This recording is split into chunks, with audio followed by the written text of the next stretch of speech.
Bonjour à tous et bienvenue sur Bloody Count. Pour bien commencer l'année et pour marquer le coup du fameux passage au 10e épisode de votre fidèle émission, on va s'intéresser à un genre de film qui n'a juste pas du tout été abordé sur cette chaîne auparavant. Et comme chez Bloody Count on cherche à racoler pour amener un max d'abonnés et de viewers, et puisque Bloody Count est sur YouTube, eh ben on va parler de la chose la plus inexplicablement préférée d'internet, les chats. Ah, les mignons. Trop mignons. Moi je passe mon temps à regarder des vidéos de chats sur YouTube. Ça me détend. Et puis ça me fait rire aussi. En même temps, ces petites boules de poils sont si mignonnes. J'aimerais tellement avoir un beau chat tout propre et tout sage. C'est si mignon un chat. Et forcément, quand je choisis un chat, faut que ce soit un véritable emmerdeur qui me fuit comme la peste. Donc, on va parler d'un film sur les chats aujourd'hui. Et pas n'importe lequel. Car on va avant tout parler d'un film d'animation. Qui dit film d'animation avec des chats dit forcément film pour les petits bouts de chou. Vous pouvez donc enfin sortir vos marmots du placard, car aujourd'hui, on va parler de Felidae.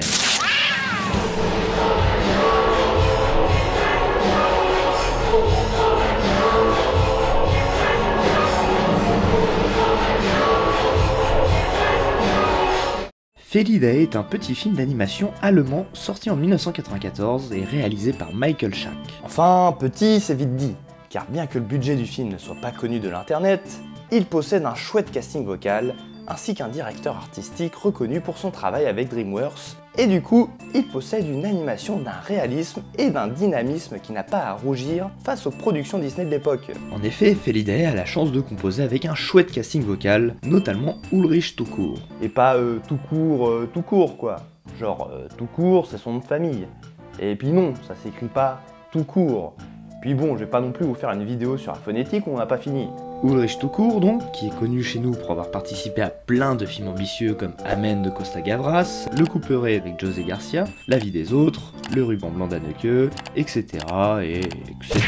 Et aussi Mario Adorf, gros dinosaure du cinéma d'auteur qu'on aura vu ni plus ni moins dans L'oiseau plumage de cristal de Dario Argento, mais aussi Milan Calibro 9, un Policeski réalisé par Fernando Di Leo, et qui est lui-même avant tout reconnu pour avoir été le scénariste de Sergio Leone sur 2 des 3 films de la fameuse trilogie du dollar, mais aussi du temps du massacre de Lucio Fulci. Enfin, Mario Adorf aura joué dans Le Tambour de Volker Schlendorf en 1979, film avant tout reconnu pour avoir remporté la Palme d'Or, ex aequo avec Apocalypse Now de Francis Ford Coppola. A noter pour terminer cette parenthèse vocale qu'en France, c'est Patrick Poivet qui double le protagoniste à la place d'Ulrich Tukur. Et si vous ne connaissez pas ce nom, vous reconnaîtrez très certainement cette voix. Sur 9 millions de terroristes dans le monde, j'en tue un, il a les pieds plus petits que ma sœur. Sans blague! Et vous croyez que j'appelle pour commander une pizza? Je ressens une démangeaison entre les doigts de pied, je sais pas du tout ce que c'est, une mycose peut-être. Viens me voir à Los Angeles, on passera Noël en famille, on fera la fête. Et oui, Patrick Poivet est le doubleur officiel de Bruce Willis. Parenthèse vocale terminée, revenons sur la conception du film. Felidae est l'adaptation de la nouvelle du même nom sortie en 1989, et dont l'auteur est Akif Pirinski, un turco-germain très connu dans son pays pour ses prises de position au sujet de l'homosexualité, de la femme, de l'immigration, bref, un auteur très controversé qui a écrit des tribunes pour la droite radicale et qui n'hésite pas à polémiquer avec des propos un peu limites, type l'Allemagne c'est des nazis. Bon, on va pas s'intéresser plus à ses discours politiques, car vous le savez bien, la seule politique de Bloody Count, c'est le cinéma. Akif Pirinski est ainsi reconnu pour avoir écrit la nouvelle Felidae, nouvelle qu'il fera perdurer à la manière d'une saga jusqu'en 2012, avec l'apparition de 7 suites, dont seuls le 2e et le 5e opus ont été traduits en anglais. Comme vous allez vous en douter, très peu d'informations circulent sur cet auteur, sur ses bouquins, ou bien sur le film en lui-même, et compte tenu que mes notions d'allemand se limitent à « Hallo, guten Tag, ich bin Rudolf », eh bien ça va être compliqué de vous en dire plus sur la conception du film. Donc si vous le voulez bien, arrêtons de tergiverser et intéressons-nous au vif du sujet. Le film commence alors qu'un jeune chat du nom de Francis emménage avec son maître Gus dans une nouvelle et visiblement énième baraque. La maison est dans un état absolument lamentable, où règne une odeur de cabinet de béton insupportable, mais Gus semble particulièrement excité à l'idée d'emménager. C'est alors que Francis entend un miaulement provenant de l'extérieur. Il se dirige vers le jardin. Et là, boum, le film commence après seulement 5 minutes d'exposition. Prenez-en de la graine, Marvel. Car en effet, bien loin des Disney tout choupinés type Aristochat, Felidae annonce très vite la couleur du film, puisque Francis découvre qu'un chat a été massacré sur sa belle pelouse, la gorge complètement arrachée. Donc ouais, les marmots là, je vous avais dit de les sortir, bah, vous pouvez les re-ranger en fait. Désolé. Choqué, mais pas forcément déçu, Francis rencontre alors un autre chat déjà présent sur les lieux du crime du nom de Barbe Bleue, et qui est convaincu qu'un être humain est responsable de ce crime affreux. C'est certainement encore un ouvre-boîte qui a fait le coup. Ah ouais, ça me paraît évident. Il a fait à ce pauvre petit Sacha un trou d'aération supplémentaire dans la gorge. Pauvre minou.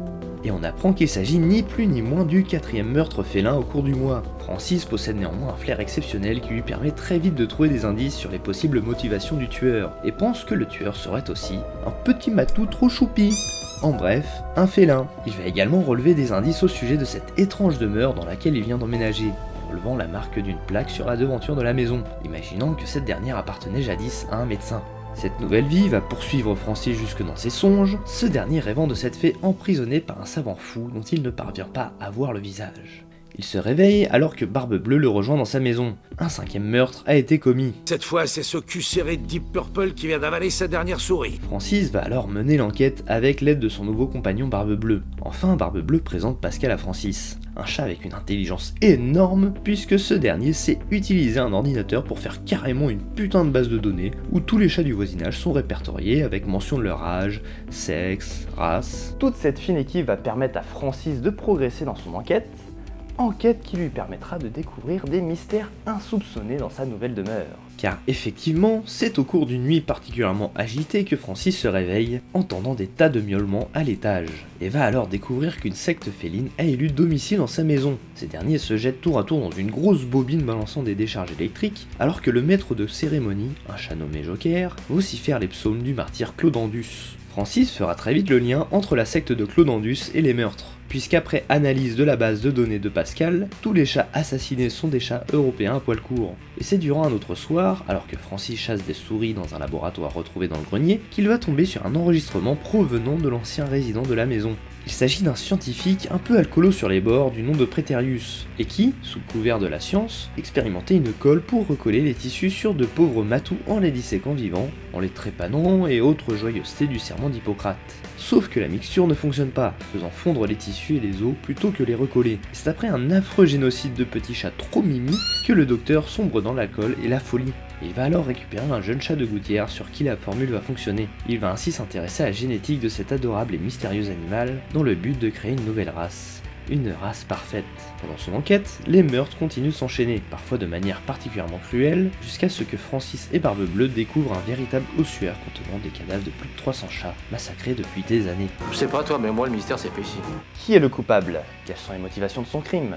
Un chat peut-il être un nazi? Ou tous les animaux allemands sont-ils eux aussi des nazis? À quoi ressemblerait un poisson rouge nazi? Ou même un canard nazi? Eh bien, je ne spoilerai rien de plus. En effet, le film est une enquête policière particulièrement passionnante, avec son lot de péripéties, de frissons, de courses-poursuites et autres rebondissements. Car Felidae semble avoir bénéficié d'un budget très confortable à la vue de la très bonne production design de Desmond Downes, ayant lui-même travaillé sur Le Prince d'Égypte de DreamWorks en 1998. La bande originale du film est de Anne Dudley, remarquée pour son travail sur The Full Monty en 1997 et sur American History X en 1998. Je vais vous parler du beau casting composant le film. Vous pouvez voir que dans l'équipe technique, il y avait aussi du beau monde. Et compte tenu du genre et des sujets abordés, on peut dire qu'il s'agit d'un projet d'adaptation très risqué. Car le film, bien qu'étant un film d'animation, investit le terrain d'un genre très codifié, le film noir. Le film noir est un genre qui est apparu courant les années 1940 aux États-Unis. Ce genre de film s'inspire des fameux romans noirs, des romans d'enquête de détective, mais aussi de l'expressionnisme allemand, puisque la mise en scène de ces films joue souvent sur les perspectives distordues des décors, mais aussi sur le clair-obscur et autres contrastes particulièrement prononcés. Une esthétique que l'on retrouve notamment dans Felidae, la mise en scène permettant de souligner l'ambiance pesante et déliquescente de cette ville en proie à tous ces crimes particulièrement sordides. Le genre garde un caractère pessimiste et nihiliste où le protagoniste, en général un détective solitaire, désabusé et cynique, se retrouve enquêté dans une affaire sordide où son commanditaire lui-même semble lui cacher des choses. Le film noir est ainsi un genre qui utilise constamment des personnages archétypaux dans son récit. Un personnage archétypal étant, du point de vue de la psychologie analytique, coucou Carl Gustav Jung, une forme de représentation universelle universel donné à un type de personne. Par exemple, le flic désabusé, que l'on retrouvera notamment dans L'Arme Fatale, avec le personnage suicidaire de Martin Riggs, ou bien la fameuse femme fatale, une femme incroyablement élégante et séduisante venant tourner la tête du héros en bourrique jusqu'à sa perte. L'archétype de la femme fatale est notamment présent dans Qui veut la peau de Roger Rabbit de Robert Zemeckis, mais aussi dans Felidae, dans un personnage de chat à la race et aux motivations très énigmatiques. Le film se permet en plus de faire une référence au cultissime Basic Instinct de Paul Verhoeven, où Sharon Stone incarne l'archétype ultime de la femme fatale. L'aspect film noir du film est aussi présent dans le personnage de Francis, chat enquêteur malin et intrépide, dont la perspicacité est soulignée par une voix off qui rythme tout le film, à la manière d'un film noir. Une voix off doublée par Patrick Poivet en VF donc, et qui nous offre un exercice de cabotinage assez réjouissant pour toute personne passionnée par ses cordes vocales suaves et gracieuses. Il était étendu par terre, ce frère au pelage noir, les pattes étirées comme s'il eût été endormi, sauf qu'il n'était pas endormi. Mais si vous pensez que l'intérêt de Felidae réside juste dans le fait qu'il investit un genre particulier et peu présent dans le cinéma d'animation, eh bien figurez-vous que le film réserve bien d'autres surprises.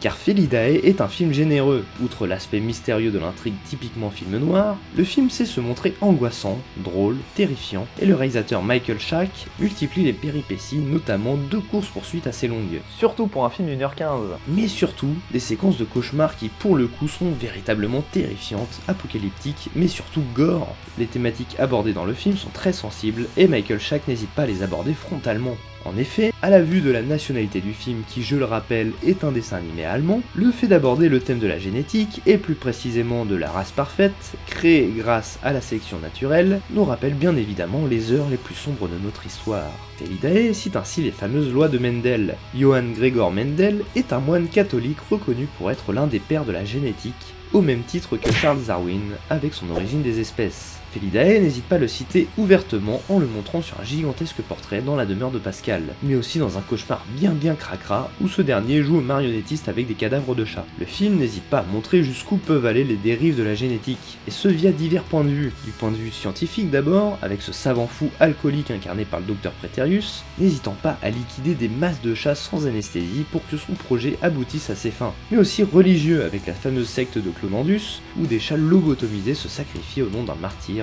dont ils ne sont même pas sûrs que ce dernier ait réellement existé. Personne ne sait qui était vraiment Clonandus ou s'il a vraiment existé d'ailleurs. Et c'est en s'intéressant à cette thématique très sensible que se dévoile tout l'intérêt de situer son action au beau milieu des chats de gouttière. Car dans Felidae, on reste bien loin de l'anthropomorphisme typé zootopie, où les animaux se substituent aux humains dans une société semblable à la nôtre. Ici, le chat reste à sa place de simple compagnon de l'homme, sauf que le réalisateur a l'intelligence de nous faire suivre ses pérégrinations en parallèle à notre quotidien, comme si que tout chat que l'on possède vivait des aventures semblables dans notre véritable monde, véritablement véritable. Ça donne une lecture assez amusante au film, balançant ainsi une petite blague à ce sujet au détour d'un petit dialogue. À vous les chats, vous avez la belle vie. Manger, dormir...